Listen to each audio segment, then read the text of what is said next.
समझ गए होंगे। तो जीव का लक्षण क्या है? बात ये थी ना जीव की। हमारे सामने एक तो जीव है और एक जीवाकृति है, कोई उसकी तस्वीर है। जीव है, जीवाकृति है। अब यह बताना कि ये जीव है और यह जीव नहीं है, ये कैसे संभव है, जबकि जीवाकृति बिल्कुल वैसी ही हो। बंधुओं, जीव का लक्षण किया, ओगो जीव लक्षण उपयोग यानी ज्ञान जीव का लक्षण है। यह ज्ञान केवल जीव में पाया जाता है। कोशिश करना थोड़ी सी बात को समझने की, आगे तो फिर बात चर्चा करेंगे। ज्ञान केवल जीव में पाया जाता है और किसी चीज में नहीं पाया जाता। ये इसका असाधारण गुण या असाधारण धर्म है। जीव में है ज्ञान। जहाँ ज्ञान है वह जीव है, जहाँ ज्ञान नहीं है वह अजीव है। ये परिभाषा और व्याख्या हुई। जीव का जो लक्षण है, फिर से दोहरा रहा हूं, वह ज्ञान है।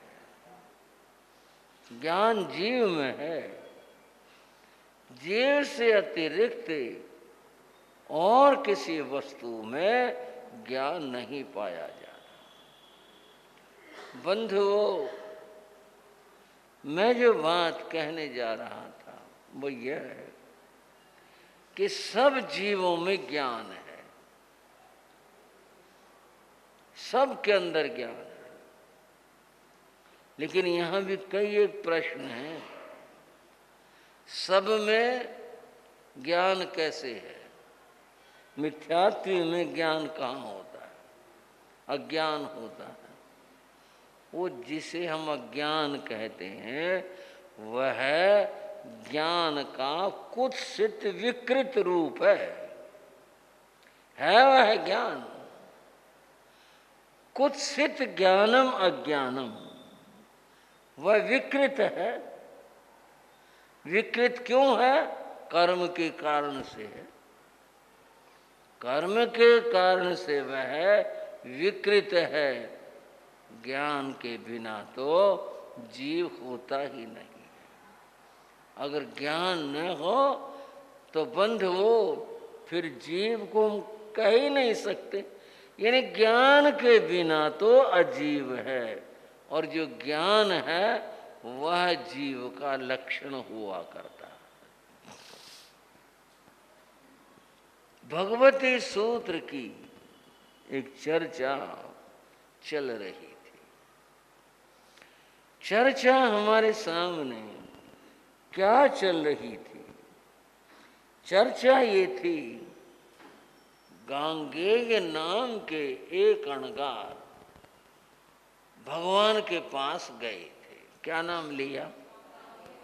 गांगेय अणगार। ये गांगेय अणगार भगवान पार्श्वनाथ के परंपरा के साधु थे। ये भी मैंने बताया था कि उस समय में, भगवान के समय में, भगवान पार्श्वनाथ की परंपरा के साधु भी थे, साध्वियां भी थी, श्रावक श्राविकाएं भी थी। यह उनका शासन चल रहा था। ये तो फिर भगवान का शासन स्थापित हुआ, उसमें ये सब आकर के मिल गए थे। गांगेय अणगार भगवान पार्श्वनाथ की परंपरा के थे। इनके मन के अंदर कुछ शंकाएं थी, कुछ विचार थे। उन शंकाओं के निवारण के लिए ये भगवान के पास में आए थे। और वो शंकाएं जो थी सांतर निरंतर, ये जो हमने पूर्व में चर्चा की थी, ये उन्होंने भगवान के सामने रखी थी। अब उसको तो पूर्व चर्चा को तो कैसे दोहराएंगे, बात हो चुकी, आगे बात कर रहे हैं। भगवान ने जब फरमाया गतियों में जीवों के जाने की स्थिति और बातें, इससे गांगे अणगार संतुष्ट हुए। और संतुष्ट होने के बाद में भगवान की वंदना की। तब उन्होंने एक और सवाल पूछा भगवान से। वो सवाल यह था, भगवान आप जो यह बताते हैं और जो यह फरमाते हैं, इसको आप कैसे जानते हैं? जो आपने कहा इसको आप कैसे जानते हैं? ये बात वहां से जुड़ती है कि वह यह जानना चाहते थे गांगे अणगार कि ये सर्वज्ञ हैं या सर्वज्ञ नहीं है। वहां से बात जुड़ेगी कि आप जो जानते हैं वो कैसे जानते हैं? आप कहोगे जानते हैं, जानते तो हैं, जानते कैसे हैं? इंद्रियों से जानते हैं या ज्ञान से जानते हैं? इंद्रियों से जानना एक बात है और ज्ञान से जानना दूसरी बात है। इसको और थोड़ा सा सरल कर लें। सरल ऐसे, आप आंखों, ये जो उन्होंने कहा उसका भाव बता रहा हूं। आप आंखों से देखते हो या ज्ञान से देखते हो? अब आप समझ गए होंगे। वे आप आंखों से देखते हैं या ज्ञान से देखते हैं? मामला है इतना थोड़ा सा विचारणीय अपने आप में।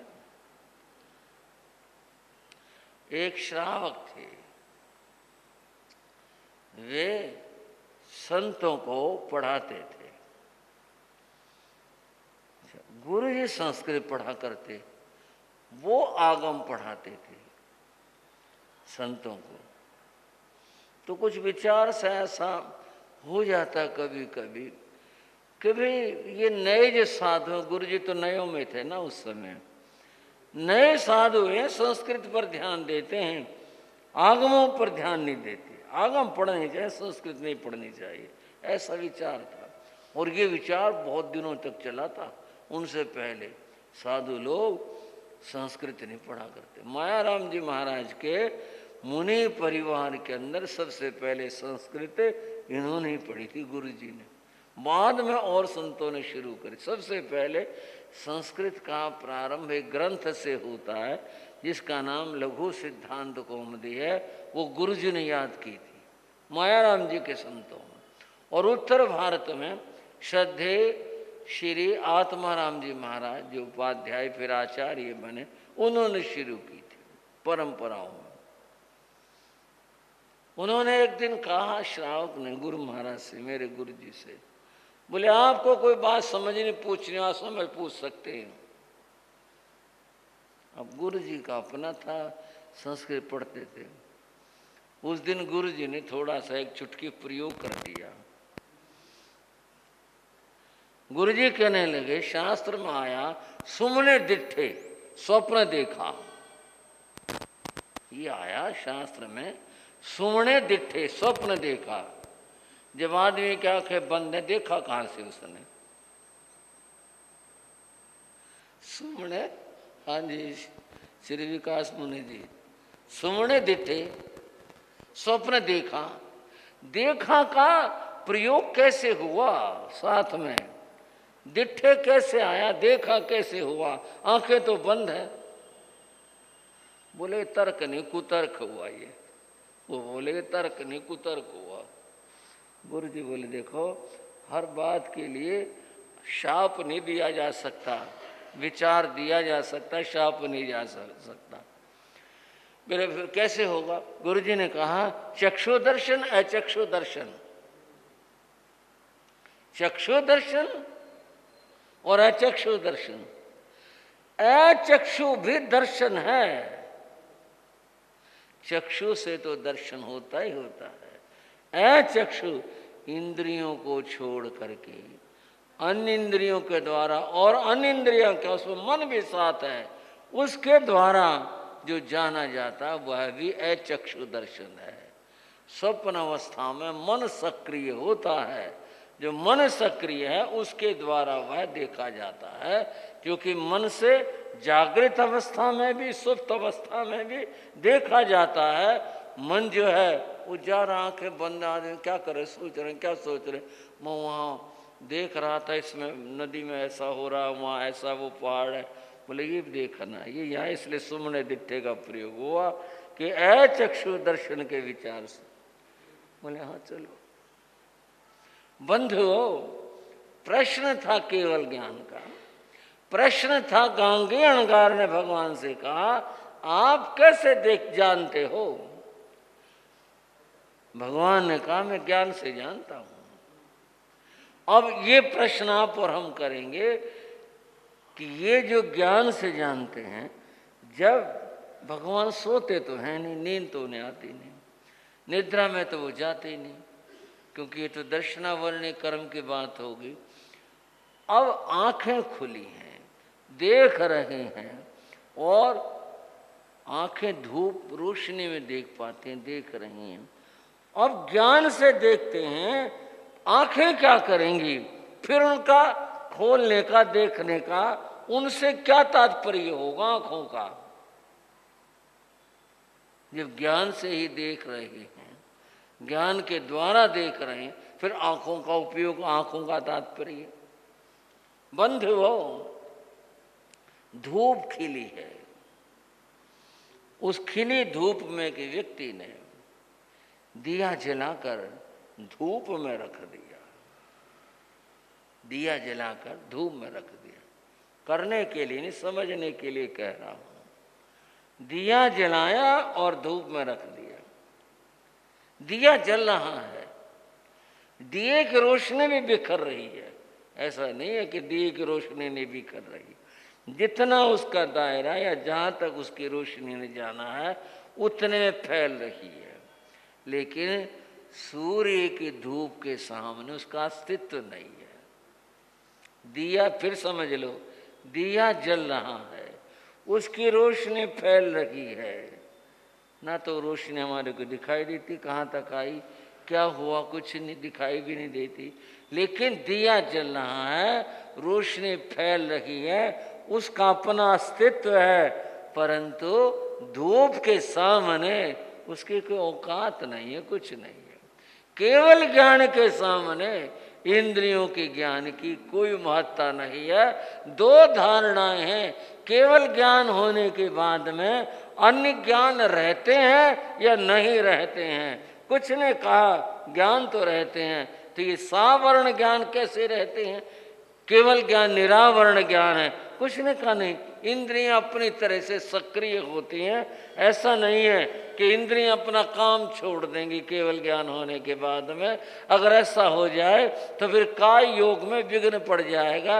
ये अपनी तरह से आंखें खुली हैं, आंखों का जो दायरा है वो अपना है, दिया जल रहा है, उसकी अपनी रोशनी है, और वो जो रोशनी है फैली है पर धूप के सामने बेमानी है। इसी प्रकार से केवल ज्ञान के सामने इंद्रियों का ज्ञान बेमानी है, कुछ अर्थ नहीं रखता, कोई इसका तात्पर्य नहीं, कुछ नहीं, बस ठीक है, दिया जल रहा, आंख अपनी तरह से देख रही हैं, लेकिन केवल ज्ञान में जो देखा जा रहा हुआ है वह परम है, सुस्पष्ट है, उसकी समानता हो नहीं सकती। भगवान ने कहा गंगे, मैं अपने ज्ञान से जानता हूं, अपने ज्ञान से देखता हूं। गंगे ने कहा ये बात ठीक है, ये बात जो कही भगवान ने फरमाई ये बात ठीक है, और जो अब इन्होंने शांत निरंतर की बात कही वो ठीक है। इनका वचन प्रमाण है। क्या कहा? इनका वचन प्रमाण है। अब मैं यहाँ पर दर्शन किया आपको एक और बात बताता हूँ। किसी भी बात को जानने के लिए प्रमाण का सहारा लेना पड़ता है। भाई ये बात ऐसे, क्या प्रमाण है इसका?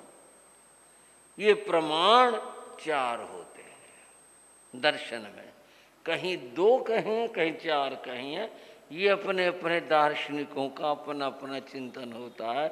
उसमें पहला जो प्रमाण है वह है प्रत्यक्ष प्रमाण। क्या है? बोलो। प्रत्यक्ष। प्रत्यक्ष का मतलब क्या? प्रति जमा अक्ष, जो इंद्रियों के सामने हो। चक्षु दर्शन अचक्षु दर्शन दोनों रूप में प्रत्यक्ष है।